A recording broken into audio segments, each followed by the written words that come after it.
Samong Shitra Tangai Robai Ajam Shano, Boi Butharnani, the Chopro Jagmani Koktuma Kasi Faifruka, Koktuma, Tunai Roki Shakawa. Laitanai Krak Shalni, Shalzani Shalo, Shunamura Bakasini Bishing Kobzanai. Kane Amsayo, Samong Shitra Tangai Robai, Chopro Jaka, Koroknai, Koktuma Tunai, Abdeno Koktuma Kasi Faika. Koktuma Tunai Rokno, Kok Shitra, they misbehave like a Abono Karibo Borogno, Boi Butharjagnani. Domrok mungbo rizaka hanai kok silcha mungsilcha laika koktoma thumnai ro paithago melagor tei kolomchora thanao thangai mamla khlaika koktoma thumnai Sanjay Acharya by Prabad Ghosh দৈনিক সংবাদের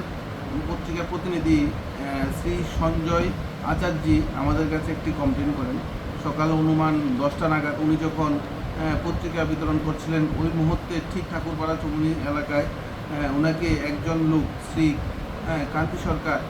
বাড়ি হচ্ছেন গিয়ে কালীকৃষ্ণনগর যাত্রাপুর পিএসের আন্ডারে ওনার সাথে খুব খারাপ ব্যবহার করেছেন এবং ওনাকে হুমকি দিয়েছেন প্রাণনাশী হুমকি দিয়েছেন এই ধরনের কমপ্লেন করেছেন অ্যাকর্ডিংলি ওনার কমপ্লেন আমরা রিসিভ করি এবং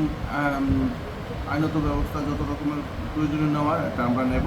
এবং আমরা ওনাকে ইনশিওর করছি যে আইনত কোনো রকমের সব ধরনের সহযোগিতা ওনাকে আমরা করব মানে আমি তো এখানকার যেমন দৈনিক সংবাদের করেসপন্ডেন্ট পাশাপাশি আমি দৈনিক সংবাদের একজন এজেন্ট সেই হিসেবে প্রতিদিনই আমি মেলাঘর বাজারের পত্রিকাগুলো আমি বিলি করি নিজেই আজকেও অন্যান্য দিনের মতো বিলি করতে যখন আমি যাচ্ছি ঠাকুরপাড়া চৌমুহনীতে একটি দোকানের সামনে এই কান্তি সরকার যার বাড়ি কালীকৃষ্ণনগর যাত্রাপুর থানার অধীনে উনি আমার পিছনে কেমন চিনতে পারছেন কি না আমি কোনো জবাব ওনাকে দিইনি আমি আমার কাজ করছি উনি আমার পিছু পিছু আসছে আমার একটা খবর করতে হবে এই নানান ধরনের পিঞ্চিং কেটে কথাবার্তা বলছে আমি তারপরেও সারাদিন কিন্তু এরপরে উনি আমাকে মানে অশ্রাব্য ভাষা গালিগালাজ আরম্ভ করেছে তখন আমি মানে এটা প্রতিবাদ করেছি কেন এরকম করছেন সেটা বলছি উনি আমাকে দেখে নেবে প্রাণনাশ করবে করে দেবে আমারও একটা খবর করতে হবে এক্ষুনি খবরটা ছাপাতে হবে এই ধরনের নানা ধরনের অনাহত মানে কথাবার্তা বলছে বাজার মাঝখানে ঘটনাটা এটাই এবং পরবর্তী সময়ে আমি মেলাঘর থানায় ওনার নাম ধাম দিয়ে একটি অভিযোগ দায়ের করি এবং নিরাপত্তার অভাব অনুভব করছি উনি যে কোনো সময়ই এরকম করতে পারে উনি ইতিপূর্ব আরও ভুয়া আগে উনি আমাকে আরও 2 ঘরে এরকমভাবে পিঞ্চিং করেছে উল্লেখ্য